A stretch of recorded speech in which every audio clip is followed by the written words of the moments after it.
At last they were all destroyed by grape, musket shot, and the bayonet. Vicente Filisola, 1849. The following account is provided by a member of Santa Anna's army that besieged the Alamo. We join his story on the evening just before the attack.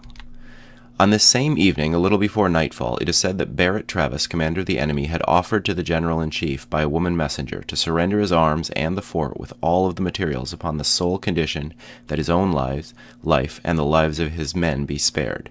But the answer was that they must surrender at discretion, without any guarantee, even of life, which traitors did not deserve. It is evident that after such an answer they all prepared to sell their lives as dearly as possible. Consequently, they exercised the greatest vigilance day and night to avoid surprise. On the morning of March 6th, the Mexican troops were stationed at 4 o'clock a.m. in accord with Santa Anna's instruction. The artillery, as appears from these same instructions, was to remain inactive, as it received no order, and furthermore, darkness and the disposition made of the troops which were to attack the four fronts at the same time prevented its firing without mowing down our own ranks.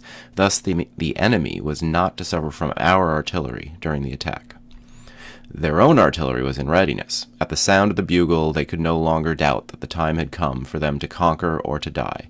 Had they still doubted, the imprudent shouts for Santa Anna given by our columns of attack must have opened their eyes.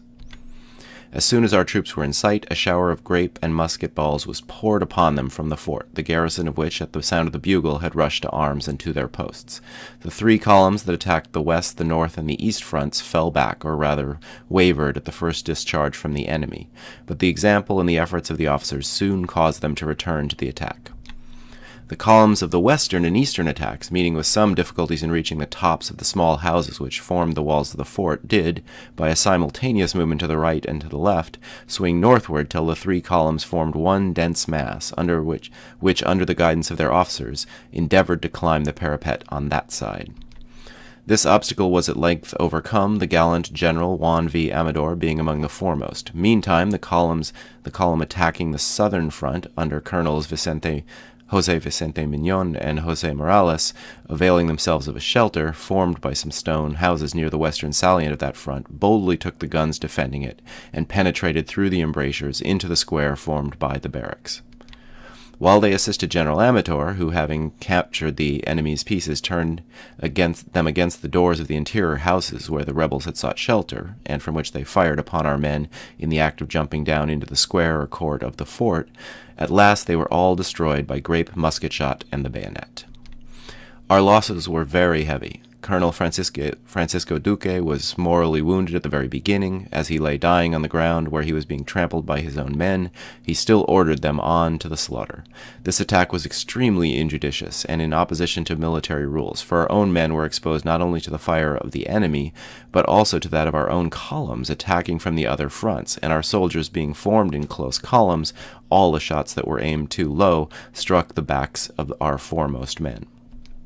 The greatest numbers of our casualties took place in that manner.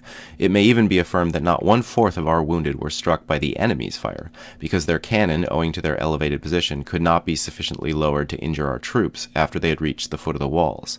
Nor could the defenders use their muskets with accuracy, because the wall having no inner banquette, they had, in order to deliver their fire, to stand on top, where they could not live for 1 second.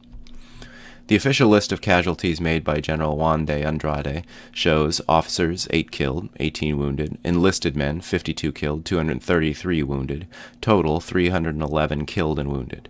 A great many of the wounded died for want of medical attention, beds, shelter, and surgical instruments.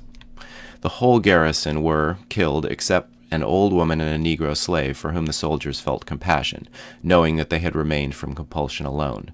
There were 150 volunteers, 32 citizens of Gonzales who had introduced themselves into the fort the night previous to the storming, and about 20 citizens or merchants of Bejar.